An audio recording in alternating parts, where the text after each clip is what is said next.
Friends, welcome to my channel. ఈ రోజు మరొక కొత్త కథతో వచ్చాను. అదేంటంటే రాఘవ్ జీవితం మార్పు తట్టిన రోజు. ఈ కథ ఒక మనిషి గురించి కాదు, ఒక తరాన్ని గురించి. ఇంకా ఈ కథలో హీరో పేరు రాఘవ్. రాఘవ్ ఎవరు గుర్తుపట్టే ఒక పెద్ద వ్యక్తి అయితే కాదు.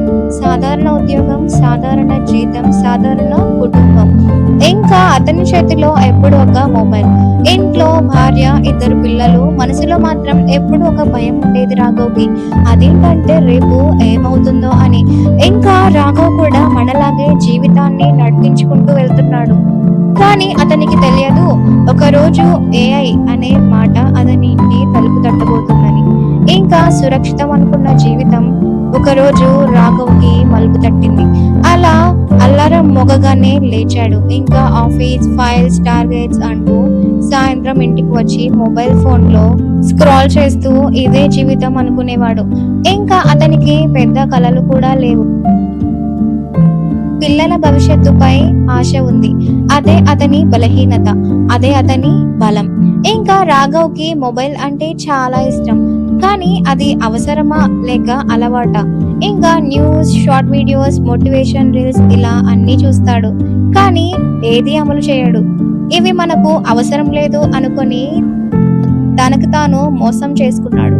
ఇంకా ఆఫీస్ లో ఒక రోజు కొత్త ప్రాజెక్ట్ గురించి మీటింగ్ జరిగింది. మేనేజర్ ఒక మాట అన్నాడు, ఈ పనిని ఇకపై ఏఐ హ్యాండిల్ చేస్తుంది. ఇంకా రాఘవ్ అయితే నవ్వాడు. అసలు మన అనుభవాన్ని మెషిన్ ఎలా భర్తీ చేస్తుంది అనుకున్నాడు. కానీ అతను నవ్వుతున్న సమయంలోనే భవిష్యత్తు తన నిర్ణయం తీసుకుంది. ఇంకా ఉదయం అవ్వగానే రాఘవ్ కి ఒక మెయిల్ వచ్చింది, your role is no longer required అని. ఇంకా ఆ రోజు ఆఫీస్ లో అతని కుర్చీ ఉంది, కానీ అతనికి పని లేదు. అతని చేతిలో మొబైల్ ఉంది, కానీ దారి లేదు. రాఘవ్ మొదటిసారి తన భవిష్యత్తును చూసి భయపడ్డాడు. ఇంకా ఇంట్లో చెప్పలేని నిజం ఏంటంటే, ఇంట్లో పిల్లలు స్కూల్ గురించి మాట్లాడుతున్నారు, భార్య ఖర్చుల గురించి లిస్ట్ రాస్తుంది.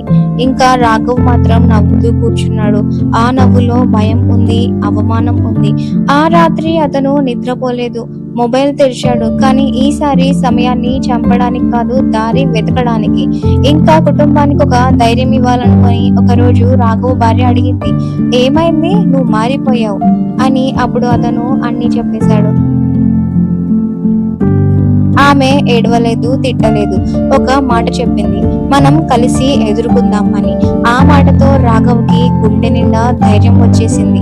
ఇంకా అది ఒక అతిపెద్ద మోటివేషన్ అయ్యింది. నేర్చుకోవడం మొదలు పెట్టాడు. అయితే ఆ రోజు రాత్రి రాఘవ్ జీవితం మారింది. మొబైల్లో ఎంటర్టైన్మెంట్ కోసం కాదు, లెర్నింగ్ కోసం అని. Online skills, basic AI tools, new ways of work అని. అతను జీనియస్ కాలేదు అని అతను అన్ని సెర్చ్ చేశాడు. అయితే అతను జీనియస్ కాలేదు, కానీ ప్రయత్నం మాత్రం ఆగలేదు. ఇంకా చిన్న చిన్నగా ఎర్నింగ్ మొదలు పెట్టాడు. అయితే రోజుకి 500 సంపాదిస్తూ ప్రాజెక్ట్స్ తీసుకునేవాడు. ఇంకా ఎవరికి పెద్దగా అనిపించదు, కానీ రాఘవ్ కి అది తన మీద ఉన్న నమ్మకం. అతని పిల్లలు చూశారు, నాన్న నేర్చుకుంటున్నాడు, అదే అతని నిజమైన జీతం అని అనుకున్నారు. ఇంకా విజయం అంటే ఏంటో కాదు. ఈ రోజు రాఘవ్ కి పెద్ద ఆఫీస్ లేదు, కానీ భయం లేదు. ఏఐ అతని ఉద్యోగాన్ని తీసుకోలేదు, అతని అలసత్వాన్ని కూడా తీసుకోలేదు. అతను నేర్చుకున్న దాని ద్వారా అతను మారాడు. ఎర్నింగ్ ఎలా చేయాలో స్టార్ట్ చేశాడు. ఇంకా ఈ కథలో ఏఐ అనేది విలన్ కాదు, మొబైల్ అనేది హీరో కూడా కాదు. మారడానికి సిద్ధంగా లేని మనసే ఓటమి. అయితే రాఘవ్ ప్రత్యేకమైన వ్యక్తి కాదు. అతను మనలాగే ఒక సాధారణ మనిషి. కానీ అతను ఒక పని చేశాడు, మార్పుని అంగీకరించాడు. ఇంకా రాఘవ్ కథ మీ జీవితాన్ని గుర్తు చేస్తే ఒక లైక్ చాలు. ఇలాంటి నిజ జీవిత కథల కోసం నా ఛానల్ ని సబ్స్క్రైబ్ చేయండి. అలాగే బెల్ ఐకాన్ ని కూడా క్లిక్ చేయండి. అప్పుడే నేను పెట్టే ఈ స్టోరీస్ అన్ని కూడా మీకు నోటిఫికేషన్ ద్వారా వస్తాయి. Thanks for watching.